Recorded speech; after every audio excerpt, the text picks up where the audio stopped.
So for Black History Month, we have been celebrating Black-owned local businesses. So I thought for Valentine's Day, it would be fun to feature a florist.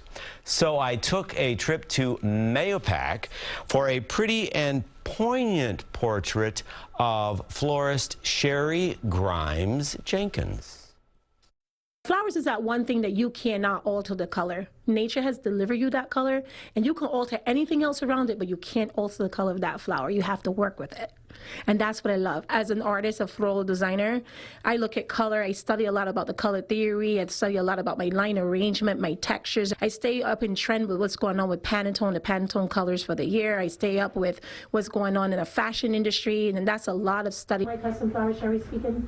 I'm pretty busy. Starting from tomorrow, we'll have probably 6 people here, and we'll work right through the clock till Tuesday, right after the Super Bowl, fellas. Don't forget the lovely ladies. We will be working straight through, and a lot of flowers will be here. You can't even walk into the shop with the amount of flowers that we have. Lots of roses. Sherry's entire operation is only 400 square feet, so most of her business is done online. In fact, you even have to make an appointment if you're going to pick up the flowers right here. Some of the biggest mistakes people make with flowers is not taking the stems off from the bottom when it hits the water. That creates bacteria, and that's one of the quickest ways for your flowers to die, is to use the packet we give you. You don't have to use the whole thing, half of it, and put clean water, cut your flowers again at an angle, right at an angle, and pop them right into the vase again.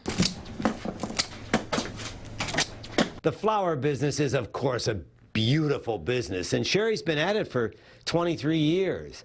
Unfortunately, she's still dealing with some unfortunate bias. The other night we went to deliver, and we're Black, and we're delivering at night, and the person didn't want to open the door, and they were very, very scared. To make sure that we call ahead most of the times, or make sure we carry ourselves a certain way when we go into certain communities. But we had a cop follow us all through. We're kind of nervous about being out at night in certain communities because we don't want to be discriminated against. So, I mean, that's the reality, but her future is bright. She's going to be in the Philadelphia Flower Show. She's already done the Macy's Flower Show. She's looking to grow and expand, and she's just taking on a family tradition.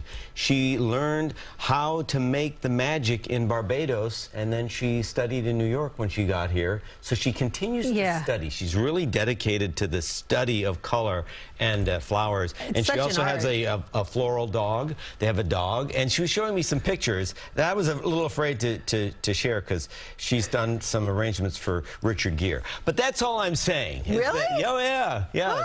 She's a delight, and all the best. Yes. Thanks for the invite. And we really had to race in and race out because they're so busy. Oh my goodness. Yeah. I'm sure her and every other florist in the area. Yeah, no, incredibly talented, and we look forward to see what she does next, right? Thank you, John.